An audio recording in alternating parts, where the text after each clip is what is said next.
दोस्तों हक़ मौजूद ज़िंदगी लाहा ऐं चाढ़ा आहिनि। ज़िंदगी में ॾुख ऐं सुख आहिनि, पर हर को माण्हू पंहिंजे ॾुखनि खे वधीक ऐं ॿिए जे ॾुखनि खे घटि सम्झे थो। माण्हू इहो सम्झे थो त मूं वटि ॾुखनि जा वथाण आहिनि, बाक़ी ॿियनि वटि जेके थोरा सूर आहिनि, पर हक़ीक़त में हर माण्हू जा जेके ॾुख ऐं सूर आहिनि उहे ॿिए माण्हू जे खणण खां ॻरा आहिनि। उन हवाले सां हिते तव्हांजे साम्हूं हिकिड़ी कहाणी पेश कयां थो। ही कहाणी आहे हिकिड़े यहूदी सूफ़ी फ़क़ीर जी।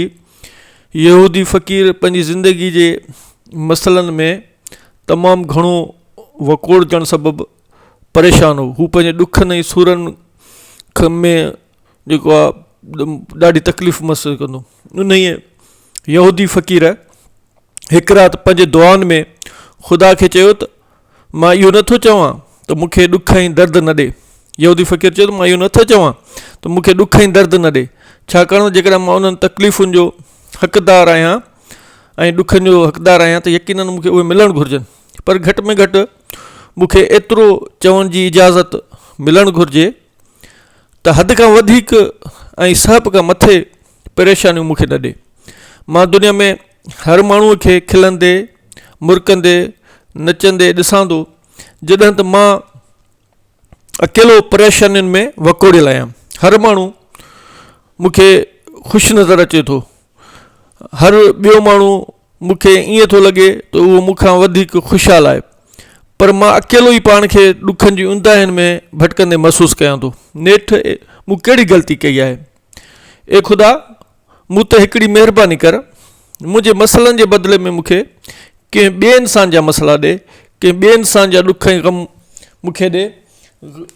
ग़म मूंखे पंहिंजी पसंदि जी कंहिं माण्हूअ जे सां बदिलाए छॾ। मां चाहियां थो त मां कंहिं अहिड़े माण्हू सां पंहिंजा ॾुख बदिलायां जंहिं वटि मूंखां घटि ॾुख हुजनि। मां उन्हनि ॿिए जे ॾुखनि खे ख़ुशी सां क़बूलु कंदुसि। अहिड़ी तरह उहो फ़क़ीर दुआ घुरी सुम्ही पियो। उन राति उन यहूदी फ़क़ीर हिकु अजीब ख़्वाबु ॾिठो। हुन ॾिठो त हू हिकु तमामु वॾे आलीशान महल में आहे। हिन जे आस पास खोड़ सारा माण्हू हुआ ऐं हर कंहिंजे कुलनि ते संदसि ॾुखनि ऐं दर्दनि जी हिकिड़ी वॾी हड़ या ॻंढ मौजूदु हुई। समूरनि माण्हुनि जे दर्दनि जो वज़न हिकु जेतिरो ई हो। कंहिंजी बि ॻंढ कंहिंखां नंढी न हुई। हर को दर्दनि जे वधीक बार हेठि दॿियल हो। हीउ फ़क़ीर ज़हनी मुंझारनि जो शिकार थियो। हीउ पंहिंजे पाड़ेसरी जंहिंखे रोज़ानो सुबुह जो खिलंदे मुरकंदे ॾिसंदो, जंहिंखां जॾहिं बि हाल वठंदो त उहो पाड़ेसरी हिनखे जवाबु ॾींदो त सभु ख़ैरु आहे, सभु शुक्र आहे, मां ख़ुशि आहियां। इन जो उहो साॻियो पाड़ेसरी ॾुखनि जी हिकु वॾी ॻंढ कुल्हे ते रखियो हले पियो। उनजे ॾुखनि जो वज़न बि उनजे हिन फ़क़ीर जे तकलीफ़ुनि जेतिरो ई हो। हुन खोड़ सियासतदान उन्हनि जे पोइलॻनि खे बि ॾिठो, खोड़ सारा मुर्शिदनि ऐं मुरीदनि खे ॾिठो। या को माण्हू अहिड़ो अक़ुलमंद हुजे या बेवकूफ़, अमीर हुजे या ग़रीब, सिहतमंद हुजे या बीमार, पर हर हिकु माण्हू जे ॾुखनि जी ॻंढ हिकु जहिड़ी हुई। इहो फ़क़ीर हैरत जे दरिया में बुॾी वियो। अॼु ताईं हिन रुॻो उन्हनि माण्हुनि जा चहिरा ॾिठा हुआ, पर उन जे ॾुखनि जे वज़न खे अॼु ॾिसी रहियो। ओचितो हिकिड़ो ग़ैबी आवाज़ु आयो त पंहिंजे पंहिंजे ॾुखनि जी ॻंढ विच ते कमरे जे विच ते रखी छॾियो। उन फ़क़ीर समेत हर कंहिं पंहिंजी ॾुखनि जी ॻंढ लाइ फिटी कई फ़र्श ते, ऐं हर को पंहिंजे सूरनि खां निजात जो ख़्वाहिशमंद हो, छुटकारे जो ख़्वाहिशमंद हो।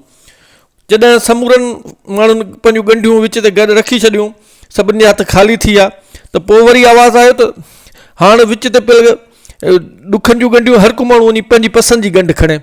ऐं अहिड़ी तरह हर कंहिं माण्हू डोड़ पाती ऐं हुन उते जेके विच कमरे ते ॻंढियूं पियल हुयूं उन मां हुन पंहिंजे पसंदि जी ॻंढ खणी वरिती ऐं कुल्हे ते रखी।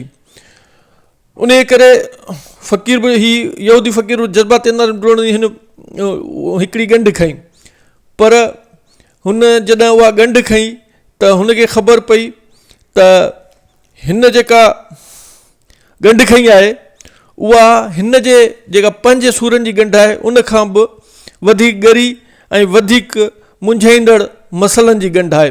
जीअं त हू पंहिंजे जेका हुन जा असुल ॻंढ हुई उहा उन्हनि परेशानियुनि खां वाक़ुफ़ु हो, उन्हनि मसइलनि खां वाक़ुफ़ु हो ऐं उन्हनि खे मुंहुं ॾियण जहिड़ो हो। पर हू जेके नवां मसइला ऐं नवनि सूरनि जी जेका हुन वटि ॻंढ आई त हू परेशान थी वियो ऐं हुन यकदमि जज़्बाती अंदाज़ में उहा ॻंढ ॿिए जे सूरनि वारी फिटी कई ऐं डोड़ पाए वञी उहा ॻंढ खईं जेका उहा ॻंढ खई जेका हुनजी पंहिंजी ॻंढ हुई।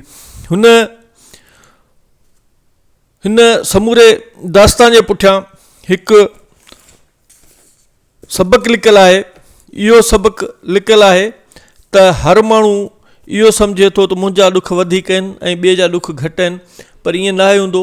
माण्हू जीअं त पंहिंजे मसइलनि खां, पंहिंजे तकलीफ़ुनि खां, पंहिंजे दर्दनि खां वाक़ुफ़ु हूंदो आहे त उन्हनि जा हल बि हू सवलाई सां ॻोल्हे वठंदो आहे। पर ॿिए जा मसइला, ॿिए जा मुंझारा, ॿिए जा जेके ॾुख हूंदा आहिनि उन्हनि खे खणणु, उन्हनि खे हल करणु, छाकाणि त उन्हनि मसइलनि खां माण्हू अणवाक़ुफ़ु आहे। ओचितो को नओं मसइलो साम्हूं अची वञे त माण्हू परेशान ऐं मुंझारे जो शिकार थी वेंदो आहे। उन करे वाज़े ॻाल्हि आहे त जंहिं ख़ुदा हर माण्हूअ खे उनजी साहप मुताबिक़ ऐं उनजी सम्झ मुताबिक़ ई मसइला ऐं ॾुख ऐं तकलीफ़ूं अचनि थियूं ऐं जंहिंजे करे हर माण्हू जेकॾहिं चाहे त हू पंहिंजा मसइला हल करे सघे थो, पंहिंजे मसइलनि खे मुंहुं ॾेई सघे थो, पर ॿिए खे ख़ुशि सम्झणु ऐं पाण खे ॾुखनि ऐं तकलीफ़ुनि वारो सम्झणु ईअं न आहे हूंदो।